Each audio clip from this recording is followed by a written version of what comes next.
Financials, Diksha Gera.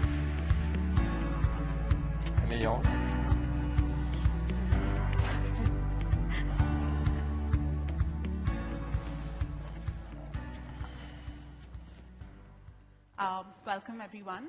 A very good afternoon to everyone here. As they say, we've left the best for the last. The fourth industrial revolution, technology transformation, hasn't technology actually been influencing industries, including the financials industry, for the past few decades already? So 1950s, we had the credit cards. The 60s, we had the ATMs. 70s was electronic stock trading. 80s was e-commerce companies coming in and disrupting everything, having online stock brokerage. So basically, is this tech disruption really a new development? No, right? Then why is it that everyone is so fussed up about it? Why is everyone talking about it now? I think the reason is that from here on, every next step we take, the impact is exponentially huge, and it's exponentially faster. So that is the key reason why we have the entire audience still hanging around here till this late to hear your thoughts.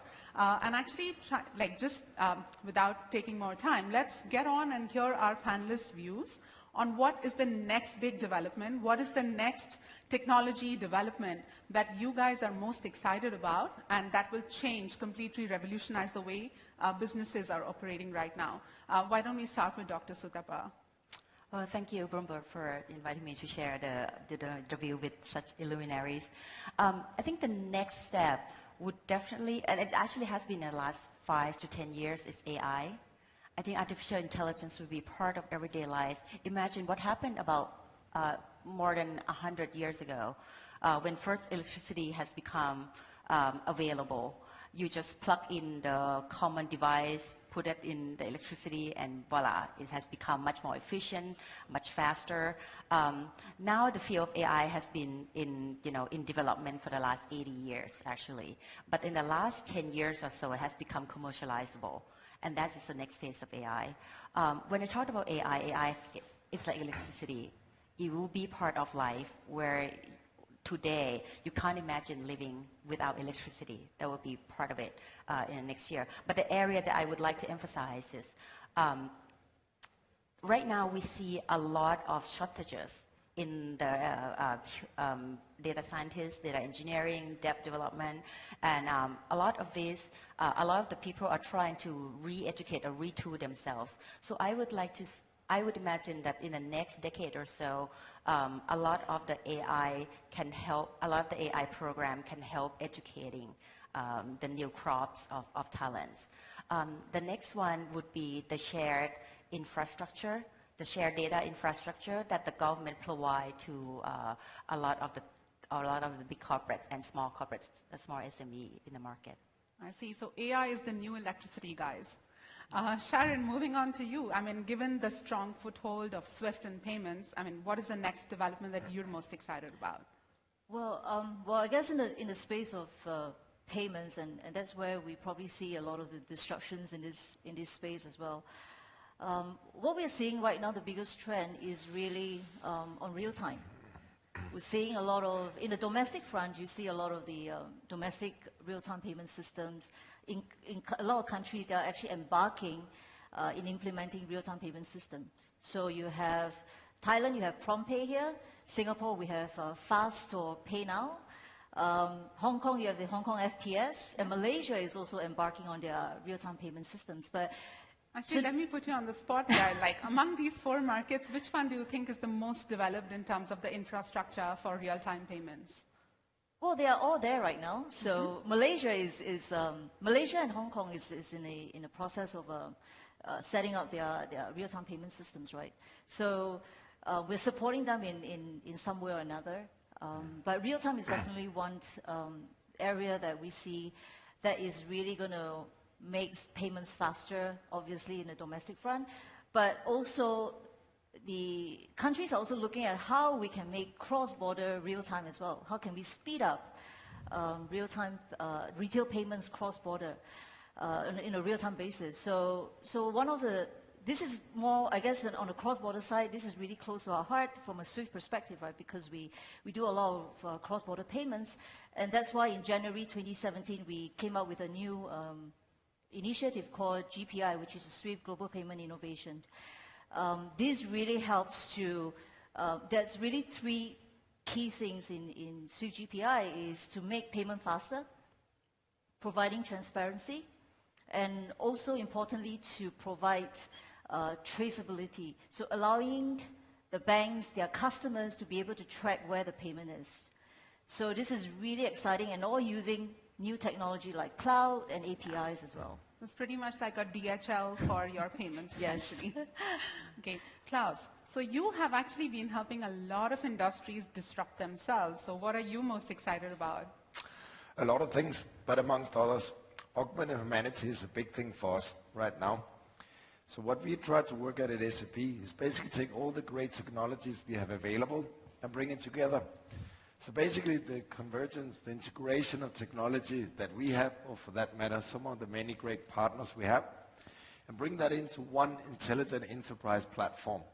What that gives you ultimately is an opportunity where we today can provide systems, ERP solutions, where you can talk to your ERP solutions, your financial systems. It can give you a real-time response. It can give you insights on things that you may not have asked for, but based on your questions, it will give you an indication of things that others would have liked to have known that where they've asked the same question. So basically moving into the space, robotics, artificial intelligence go under the same umbrella, but it all comes down to bringing all the technology we have available today into one integrated intelligent enterprise platform. Awesome. That's the Leonardo platform as well, right? Amongst others. Yeah. Okay, I think from my viewpoint, mobile phones will become redundant sooner than any of us expect. Yeah, look at me with a little bit of surprise, because given the pace at which voice recognition, facial recognition is developing, and wearable devices, human microchip implants, UOB is actually doing work around this, and actually the very mobile phones that you guys are so glued into, you might find them redundant very soon. So I think just kind of focusing a little bit more on the AI aspect, especially Klaus, Dr. Sutapa, since you guys have been working on that front. I mean, how do you perceive some of the ethical concerns that kind of accompany the AI bandwagon, right? Especially like around job losses. So what are your thoughts around it? Maybe Dr. Sutapa, if you could share. I would like to sort of take that in perspective a little bit. In 1400, I'm sorry, we talk about 4.1, 4.0, but let's go back to 1400. 60% of population in the UK were needed to feed the entire country, right? And today it's 1%. So if we actually come up and put a lot of resource in the protectionism regulation, that would not have happened. The technology innovation would not have happened. And I would like to point out that a lot of these regulations, such as minimum wage, can actually be a short-term solution and accelerate the adoption of automation. So in some way, I would hope that the energy, the investment going into subsidized educational retooling of the displaced worker, better social safety net, and using technologies to actually increasing job opportunity for the people who got displaced by the development for automation, because you can't really slow that down. That's a very fair economic theory, right? Like those investments go into other areas. What are your thoughts, Klaus? I think AI offers a fantastic opportunity to all nations, all companies, all government institutions around the world. The reason being, it gives an opportunity to automate processes. Irrespective of what kind of field you're in, there's a lot of manual work done, and with what technology you do today provides a platform where you can automate that. Yes, you can take the more negative perspective that will provide job loss. I tend to take the more optimistic view of it. It offers an opportunity to give the workforce the chance to work on more value-added work. Instead of sitting crunching in your financial spreadsheets number, why wouldn't that be automated? You spend your time analyzing the numbers that is provided to you and take the right actions to guide your business in the right direction, or make the right decision if you're sitting in a government agency or institution. Yep, absolutely. So guys, here is the opportunity. If you think you've got like a relatively dull job, crunching numbers on Excel, and I hope you attended the session with Gagan today, AI is our opportunity to follow our dreams, follow the dream job. So that's a very interesting viewpoint, actually. Let's move on to the next session, which pertains to the relationship between the financials industry, as we have known it so far, and the big tech. I'd like to poll the audience on that front. Basically, the banks are trying to enter into the space of e-commerce, provide marketplaces, whereas the big tech or the e-commerce companies are trying to provide financial services, wealth products. So they're all entering into each other's arena, which was actually dominated by the other. So the question is, who will win? Will it be the Wall Street or will it be the Silicon Valley? Please take out your phones. This is a tech session, so that's what we got to use. And tell me, what do you think? Who will win? Will it be the tech giants like Amazon, Alibaba, Tencent, or will it be the core financials industry that we've kind of seen in its shape and form so far? And while the audience polls on it, I want to pose the same question to my panelists. And not just who will win, but also what is the key advantage that one has versus the others, which will help them fight and defend themselves in this war. So I'm going to start with Dr. Sutapa again. Wow. Well, I definitely have a vested interest in answering one question or the other. But let me put this way. We don't just see, we will see, and we have been seeing lots of partnership, between not just tech company, but also very different industry that actually technology has helped enable that partnership. We can see fashion industry and technology. We can see, remember Pokemon Go as retailer and gaming industry. We can see, we just launched, the online lending platform with Lazada, so it's e-commerce and SCB, which is a bank. And we will see many, many other, because not so much about technology, but because of the data that's become much more available. So the technology in which we can draw information and the regulations, the surrounding, that ability to connect the data is very important. And when, now that I talked about regulation, I just want to add one sentence, is privacy and the privacy and the abuse issue have to be discussed very closely along with the technology. So I just want to put that in perspective. Sure. I mean, obviously there is no lone battle, like your partners or your allies kind of decides who wins the war. But if I were to put you in a spot and ask you, like, what is the core advantage that, say, a bank like Siam Commercial brings to the table that the big tech may not have just as yet? Like, what helps them fight that war? I think the most important word is just yet, right? So right now we certainly have a much more localized knowledge of the customers. But that's the word, just yet. So this is, we see more and more partnership between tech company and traditional industry players, but the time will go on when the traditional business would have to look into what would be the real knowledge beyond just, being, understanding the customers. They have to have the real technology development within themselves. So you see a lot of technology, we see a lot of traditional players investing more and more into their own technology. I see. And Klaus, like, what do you think the big tech has an edge on?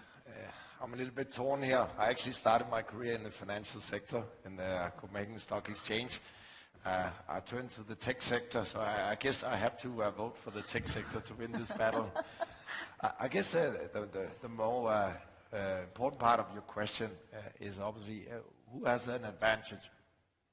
I think what we are observing across the nearly 400,000 customers we have across the world is that the one who really wins a battle in the battlefield are the one who knows most about their customers. The one who have the ability to predict what their customer wants. The one who have the ability to predict it in real time. The one who have the ability to create product, solutions, services, and provide them to their customers when they need them, where they need them, at the right price point. So there are many great tech players out there who's doing this already today, but I think the fantastic part is there's a lot of bank, a lot of financial institution who's moving rapidly in that direction. Example being, 3 of the largest banks we have in Indonesia is embarking on a journey or already on a journey where they're on a mobile platform provided by SAP, basically giving their customer the experience that they can do all their banking service online. as well as for the bank to get more insights what the customer wants. So I guess end of the day, future will tell who will win, but I think whoever listened most to the customer and act upon is probably the one who will stand on stage last. That makes complete sense, right? So basically banks are becoming big techs now in that way. Sharon, what is your thoughts around it? I mean, I'm sure all the tech companies are kind of vying for that cream business that you have on the payment side. So what does SWIFT have to defend turf and to kind of go in and protect its own territory? Well, as you know, like SWIFT is a member-owned cooperative, right? So we're pretty much owned by the bank, so I think I have my shareholders here today. But what we see is like, you know, the banks, our shareholders are really stepping up the game right now. And there's a lot of very innovative collaboration that's going on as well. So SWIFT obviously play a very key role when it comes to around innovations, right? So earlier on I talked about the SWIFT GPI. It is a collaboration between SWIFT and the banks, helping the banks to facilitate that. That's one. Now the other thing is like, I think I was asking a client today, I said, when was the first time you heard about fintech startup? And he says, well, 2-3 years ago. I said, yeah, that's what I've heard as well. The reason being, the reason why I ask is because SWIFT actually has an arm called SWIFT InnoTribe. We set up InnoTribe since 2009. So it's been for almost 10 years right now. So InnoTribe was actually set up with the objective to facilitate innovation, collaboration between fintechs and the banks. So we did it through a global industry challenge. So every year there is a global industry challenge that is held by SWIFT, facilitated by InnoTribe, bring banks and fintech together really to solve the problems that the banks are experiencing. So it has been ongoing. So last year we did that in Singapore. And we brought 5 global fintechs into Singapore with 30 banks participating in this session, 2 days of workshop, and we got 2 winners. And these 2 winners right now is a fintech company from UK and one from Australia. And right now we are actually working with them, creating overlay services on top the SWIFT rails, collaborating with the banks. So we've been doing that. So you just go disrupt yourself. I mean, this is not a lone battle to fight. I would very much like to see what the audience has polled for, like who is going to win the battle. Can we please see the poll results? Ooh, that's amazing, Klaus. I think you were bang on. At least I still have a career. I think it'll be very interesting to see how ASEAN shows this kind of a battle win over. I mean, if you were to look at China's example, the winner is very clear, but regulatory aspects and those developments kind of play a huge role in terms of how much disruption big tech can do. And the other thing is the banks pretty much are becoming tech companies. If you follow what DBS says, he is literally a tech company. That's what he claims. I think we'll quickly move on to the next final session of areas that we want to kind of address. And I would really like the audience to poll on this again. The question is, in this new world order, what is the issue that actually keeps you awake at night? What is your key concern for you or for your clients or for your company? Could you please, yeah. We'll take the results in about next 1 or 2 minutes. And while the audience polls, I'd very much like to kind of get a quick answer from you guys, like what is your key concern in this new world order? Dr. Sutapa. When I first glanced through all the 3 choices, I would jump immediately to the third one, which is the shortage of HR, how to recruit good talent, particularly in data scientists. But this is how fleeting this calamity will be for the company.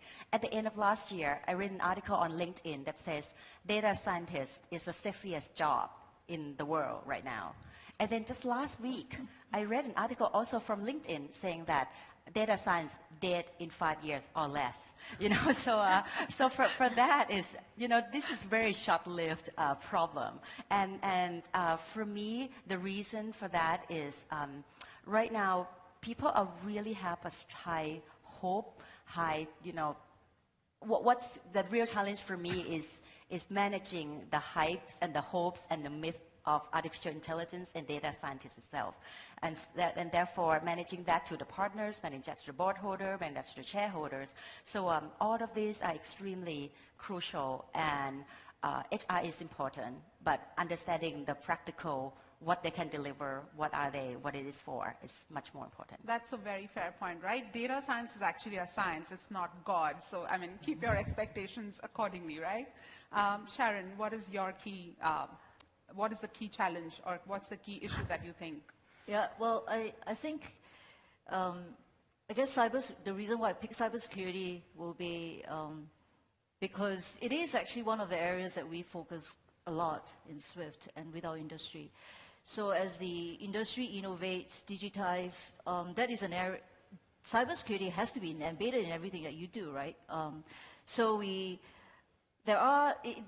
cybersecurity is actually in the DNA of SWIFT, because we are actually managing a very critical messaging infrastructure that every 2 to 3 days the value of the world GDP goes across our network, and we're supporting basically 11,000 market infrastructures, financial institutions and corporates.